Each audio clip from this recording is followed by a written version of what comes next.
ended up hitting number 2 on the Canadian App Store. So I ended up being one of the youngest app developers in the world to have their app hit, a top 3 spot. I was fortunate enough that allowed me to do some speaking, and I spoke to close to about 40,000 high school students across British Columbia. And that also, let me be fortunate enough that I got accepted into Stanford University, which was my dream school, et cetera, et cetera. I'm now 2 years done, and I'm taking a gap year to run the company with Switch. But the reason that I mention all that is because there's a thing that we talk about in Stanford, which I really want to share with an event like this, and it's called duck syndrome. I don't know if anyone's heard about it before. It's kind of a funny name, but essentially what it means is that above water, everyone is kind of floating around and looking very happy, but underwater, people's legs are just swimming like this.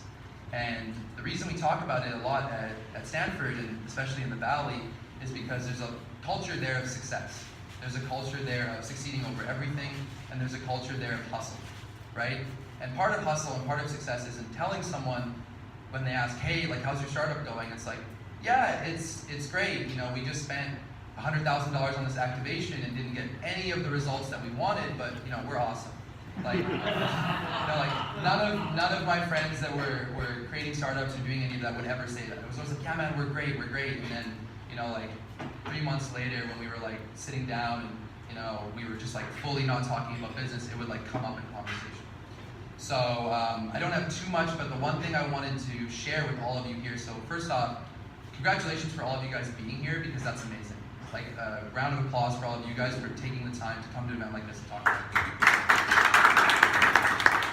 And the one thing I just wanted to say quickly is that one of the things that I would recommend is one of the things that I did with a lot of my friends in my dorm, nothing big scale, but when you would walk by and someone say, hey, how was your day going? You can say, yeah, it was great, and that's completely fine, but one of the things that we tried to encourage to help kind of combat duck syndrome was say, hey, like my day was okay.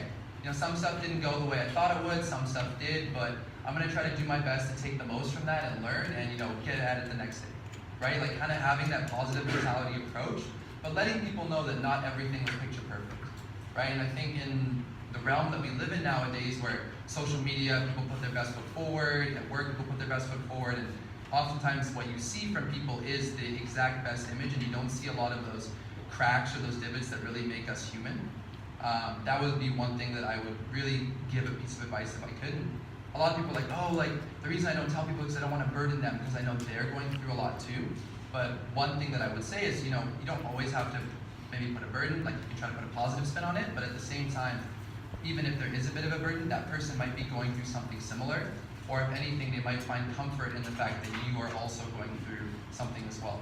And maybe that'll open up conversation or open up an ability for them to maybe a week down the road come and be like, hey, you know how you said you didn't have a good week that day? I wasn't having a great day either. And do you have like 5 minutes that we could talk about it? And I noticed that was a big thing that happened slowly but surely in my dorm and on campus. And it was one thing that I'm hoping will spread more in the Valley. And if I could give a piece of advice to all of you guys here today, because you guys are obviously very confident, you're very amazing, and you're comfortable talking about this issue, if I could get like, call to action, but if I could get everyone here to even just try that maybe once or twice and see if it works. Maybe it does, maybe it doesn't, but at least give it a try. I definitely think that we could help break down that culture of picture perfect and really start to humanize everyone kind of as a collective in the business and in the social space. So, thank you.